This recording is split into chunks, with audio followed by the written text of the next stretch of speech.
जय हिंद फ्रेंड्स, मैं मनजीत चौहान अपने यूट्यूब चैनल में आपका स्वागत करते हैं। यदि आप किसी भी कॉम्पिटेटिव एग्जाम जैसे Indian air force, navy, coast guard आदि एग्जाम की तैयारी कर रहे हैं, यदि उसमें फिजिक्स से रिलेटेड कोई भी क्वेश्चन पूछ जाते हैं तो आपका इस वीडियो में स्वागत है। इस वीडियो में हम कराएंगे मोस्ट इंपोर्टेंट क्वेश्चन जो अक्सर एग्जाम में पूछे गए हैं और पूछे जाते रहेंगे। तो इस वीडियो को बिना स्किप किए लास्ट तक अवश्य देखिए।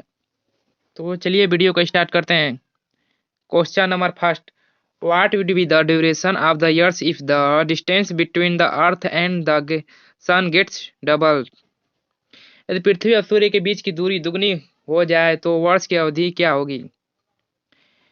Option A 1032 day, B option B 129 days, या ऑप्शन सी 365 डेज, या 300 730 डेज। और सूर्य सूर्य और पृथ्वी के बीच रिलेशन होता है T² = R पे Q होता है। और सूर्य पृथ्वी के बीच की दूरी को दोगुनी कर दी जाए तो वर्ष की अवधि हो जाएगी 1032 डे। और सूर्य और पृथ्वी के बीच की दूरी को आधी कर दी जाए तो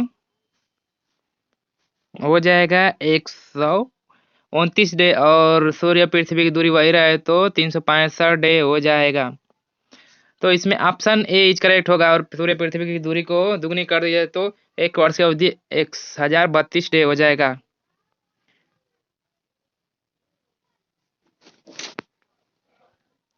next question, plants get water through the roots because of. पौधों को जड़ के माध्यम से पानी मिलता है। A option A capillarity, option B viscosity, option C gravity, option D elasticity. तो पौधों को जड़ में पानी कैपिलैरिटी या केशिकत्व के कारण मिलता है। तो option A is correct. Next question, in Bohr's model the atomic radius of the first orbit is R nought, then the radius of the third orbit is. Bohr के मॉडल में प्रथम कक्षा की त्रिज्या आर नॉट है तो तृतीय कक्षा की त्रिज्या होगी option A R nought upon 9, option B R nought, option C R nought 9 R nought, option D 3 R nought. तो इसमें रिलेशन होता है R N equal to 0.53 N square angstrom. तो इसमें होता है R N equal to N के square होता है। तो इसमें हो जाएगा थर्ड कक्षा की त्रिज्या हो जाएगा 3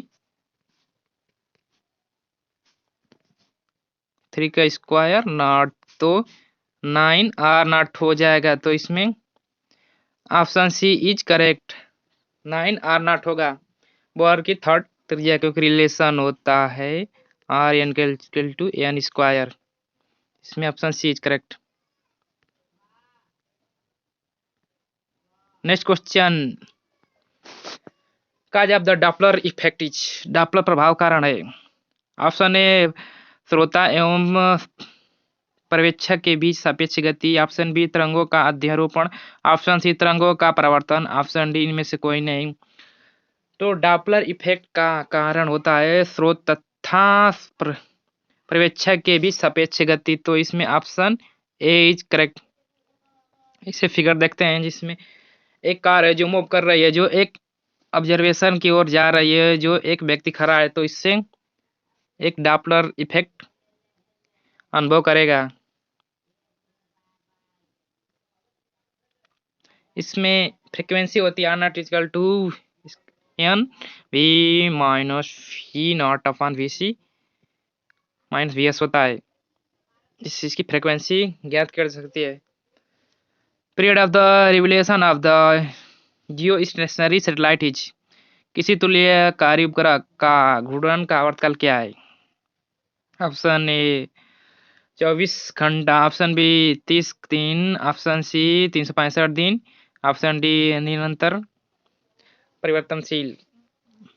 तो जियो स्टेशनरी सैटेलाइट का आवर्तकाल होता है पृथ्वी के आवर्तकाल के बराबर होता है। तो इसमें ऑप्शन ए इज करेक्ट, 24 घंटा होता है।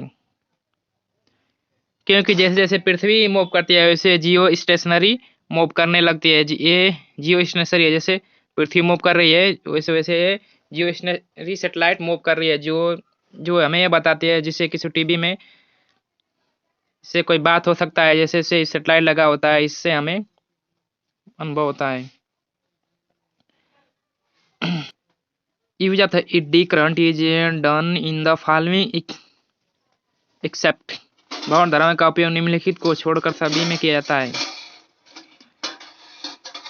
ए धारामापी में, बी इलेक्ट्रिक ब्रेक में, सी इंडक्शन मोटर में, डी डायनामो में। तो भार और धाराओं का उपयोग धारामापी में भी किया जाता है और इलेक्ट्रिक ब्रेक में भी और इंडक्शन मोटर में भी किया जाता है, लेकिन डायनामो में नहीं किया जाता है। भार और धारा एक ऐसी धारा है जिससे हमें कोई लोहा को भी पिघला सकता है, एक ऐसी धारा होती है। इसका उपयोग हम ट्रेन को रोकने में भी भार धाराओं का प्रयोग करते हैं। भार धाराओं का प्रयोग डायनामो में नहीं होता है, तो इसमें डी इज करेक्ट। चलिए नेक्स्ट क्वेश्चन पर चलते हैं। वीडियो पसंद प्लीज लाइक शेयर और सब्सक्राइब जरूर से जरूर कर लें। नेक्स्ट क्वेश्चन, यदि म्यू नॉट मुक्त स्थान की परमगमता है और ई साइलेंट नॉट मुक्त स्थान की विद्युतशीलता है, तो निर्वात में प्रकाश की चाल निम्नलिखित द्वारा दी जाती है। Option A C equal to mu naught upon under root E naught C B. Option B C equal to 1 upon E naught mu naught. Option D C equal to mu epsilon naught upon under root mu naught. Option D C equal to 1 upon E naught mu naught. तो इसमें relation होता है, mu naught C not होता है 1.4 pi epsilon naught equal to होता है 9 गुणे 10⁻⁹ और mu naught upon 4 pi equal to होता है 10⁻⁷ और दोनों का मल्टीप्लाई करने पर 9 गुणे 10⁻⁹ 9 गुणे 10⁻7 होता है, जो कुल मिलाकर हो जाएगा 10⁻60 अंडर रूट, जो प्रकाश की चाल के बराबर होता है। तो इसमें यहाँ पर अंडर रूट करेंगे तो आ जाएगा 3 गुणे 10⁸ तो इसमें ऑप्शन डी इज करेक्ट होगा। प्रकाश की चाल के बराबर होता है epsilon under root epsilon and mu naught.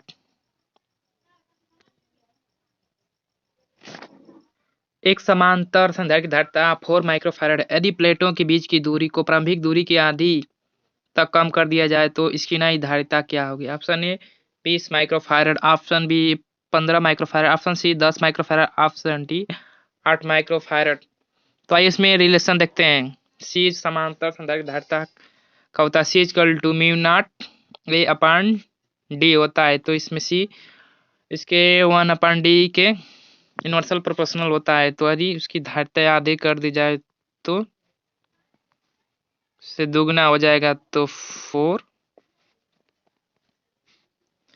तो इसमें हो जाएगा 8 माइक्रोफैराड, क्योंकि आधी करने पर उसकी धारिता बढ़ेगी। तो इसमें option D is correct, 8 microfarad होगा।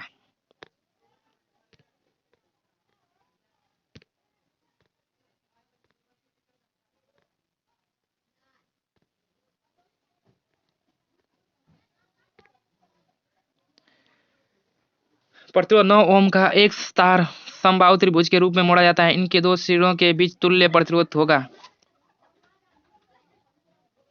Option A 4 ohm. Option B 8 ohm. Option C 2 ohm. Option D 1 Om.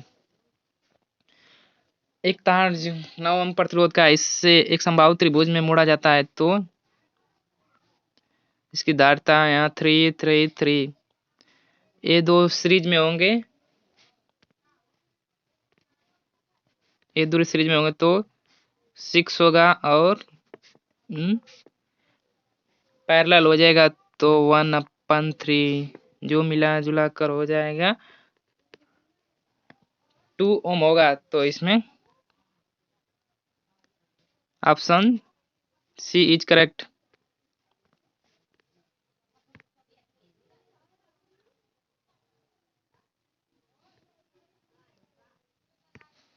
Next question, 50 चक्रों वाली कुंडली से गुजरने वाले चुंबकीय फ्लक्स 0.005 वेबर से किसी दर से बढ़ रहा है। कुंडली के सिरों के बीच प्रेरित विद्युत वाहक बल होगा। Option 2.5 volt, option B 5 volt, option C 3 volt, option D 7 volt. तो विद्युत वाहक बल इक्वल टू होता है ई बराबर माइनस एन डी फाइव बटा में डी टी। तो माइनस इसका डायरेक्शन बताता है। तो इसमें यन फेरो संख्या है, तो फेरा 50 है और फ्लक्स परिवर्तन की दर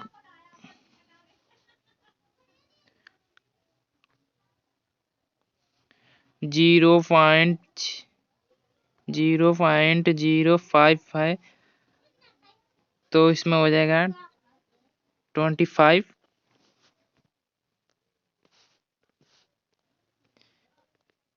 2.50 वोल्ट हो जाएगा। तो इसमें option A is correct, 2.5 volt होगा। Next question, zener diode use है, जेनो डायोड प्रयुक्त की जाती है। A amplifier, option B an rectifier, option C an oscillator, option D an voltage regulator. तो जेनो डायोड का उपयोग वोल्टा नियंत्रक की तरह प्रयोग किया जाता है। तो option D is correct, this is a जेनो डायोड। ये सब जेनो डायोड है। जेनो डायोड का सिंबल इसमें होता है। Next question, the SI unit of the intensity of the sound, ध्वनि की तीव्रता का सही मात्रक है। Option A watt per metre square, B option B joule per metre square, option C newton per metre square, option D tesla per metre. तो ध्वनि तीव्रता का unit watt per metre square होता है। इसमें option A is correct. In the given figure what is the value of I, दिए गए figure में आई का मान होगा। तो ये देखते हैं, यहाँ से 2 एम्पियर धारा प्रवाहित हो रही है। तो यहाँ से 1 एम्पियर निकल गया और 2+2 प्रवाहित हो रहा है और इसमें से 1 निकल रहा है। 1.3 प्लस आई बाहर निकल रहा है। तो इसमें जब घटाएंगे तो आएगा 1.7। तो इसमें option A is correct. Kirchhoff का फर्स्ट लॉ है जो आवेश संरक्षण पर आधारित होता है और सेकेंड लॉ ऊर्जा संरक्षण पर आधारित होता है। नेक्स्ट क्वेश्चन, यदि आर सी और आर क्रमशः धारिता और प्रतिरोध है तो आर सी की विमाएँ होगी। ऑप्शन ए एम पे 0 एल पे 1 टी पे 2, ऑप्शन बी एम पे 0 एल पे 1 टी पे 2, ऑप्शन सी और डी इनमें से कोई नहीं। तो एम बराबर आर बराबर होता है, रेजिस्टेंस आर बराबर होता है एम एल स्क्वायर टी पे -3 ए पे -2 और सी बराबर होता है एम पे -1 टी पे -2 और टी पे 4 और ए पे 2 और दोनों का मल्टीप्लाई करेंगे तो आएगा टी।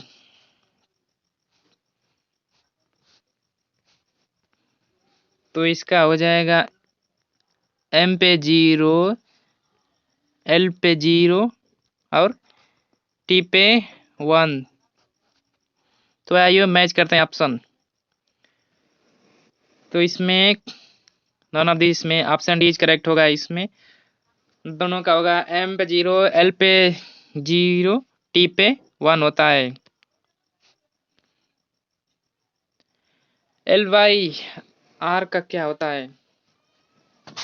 तो एल बराबर होता है एम एल स्क्वायर टी पे -2 और ए पे -2 और आर बराबर होता है एम एल स्क्वायर टी पे -3 ए पे -2। तो इसका जब डिवाइड करते हैं तो आता है टी पे 1 जो और टाइम को बताता है। नेक्स्ट क्वेश्चन, एक बाल को कैच करते समय यदि खिलाड़ी निम्न में से किसको कम करने के लिए हाथ नीचे खींचता है? ए फोर्स, बी संवेग, सी आवेग, डी कैच करने का समय। तो खिलाड़ी बाल को कैच करते समय उसे नीचे को ओर खींचता है, क्योंकि उसे नीचे खींचने पर उसमें फोर्स कम लगेगा, जैसे हाथ से घाव कम लगेगा। तो इसमें ए इज करेक्ट,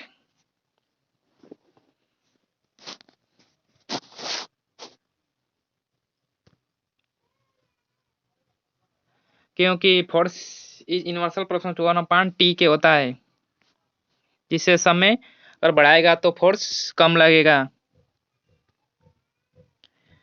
वीडियो पसंद है प्लीज लाइक शेयर और सब्सक्राइब जरूर कर लें। Thank you for watching.